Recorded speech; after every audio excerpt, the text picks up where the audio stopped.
చూసిన ఓ దగ్గర నేను 10 లక్షల ఫోన్లు ట్యాప్ చేసిండు కేసీఆర్. చేస్తే గీస్తే ఒకడో ఇద్దరో లుచ్చగాళ్ళ ఫోన్లు ట్యాప్ చేసి ఉండొచ్చు, నాకెమెరిక కానీ చేసి ఉండొచ్చు దొంగలై లంగలి, ఎందుకంటే పోలీసుల పని అది. కానీ దానికి ఏదో పెద్ద అంతర్జాతీయ కుంభకోణం ఏందో జరిగిపోయింది, ఏమో అయిపోయింది. ఎందుకు ఇవన్నీ డ్రామాలు? ఎందుకంటే ప్రజల మనసు అటెన్షన్ డైవర్ట్ చేయాలి. దేని మీదకి డైవర్ట్ చేయాలి?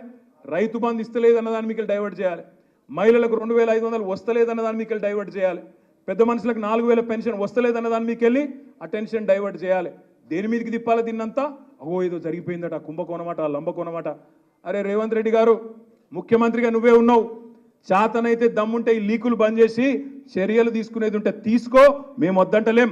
కానీ ఈ పనికి మాలిన డ్రామా లాపు. చూసిన ఓ దగ్గర నేను 10 లక్షల ఫోన్లు ట్యాప్ చేసిండు కేసీఆర్. చేస్తే గీస్తే ఒకడో ఇద్దరో లుచ్చగాళ్ళ ఫోన్లు ట్యాప్ చేసి ఉండొచ్చు, నాకెమెరిక కానీ చేసి ఉండొచ్చు దొంగలై లంగలి, ఎందుకంటే పోలీసుల పని అది. కానీ దానికి ఏదో పెద్ద అంతర్జాతీయ కుంభకోణం ఏందో జరిగిపోయింది, ఏమో అయిపోయింది. ఎందుకు ఇవన్నీ డ్రామాలు? ఎందుకంటే ప్రజల మనసు అటెన్షన్ డైవర్ట్ చేయాలి. దేని మీదకి డైవర్ట్ చేయాలి? రైతు బంధు ఇస్తలేదన్న దాని మీకు డైవర్ట్ చేయాలి, మహిళలకు 2500 వస్తలేదన్న దాని మీకు డైవర్ట్ చేయాలి, పెద్ద మనుషులకు 4000 పెన్షన్ వస్తలేదన్న దాని మీకు వెళ్ళి అటెన్షన్ డైవర్ట్ చేయాలి. దేని మీదకి తిప్పాలి దీన్నంతా? అగో ఏదో జరిగిపోయిందట, కుంభకోణమాట, లంబకోణమాట. అరే రేవంత్ రెడ్డి గారు, ముఖ్యమంత్రిగా నువ్వే ఉన్నావు, చేతనైతే దమ్ముంటే ఈ లీకులు బంద్ చేసి చర్యలు తీసుకునేది ఉంటే తీసుకో, మేము వద్దంటలేం.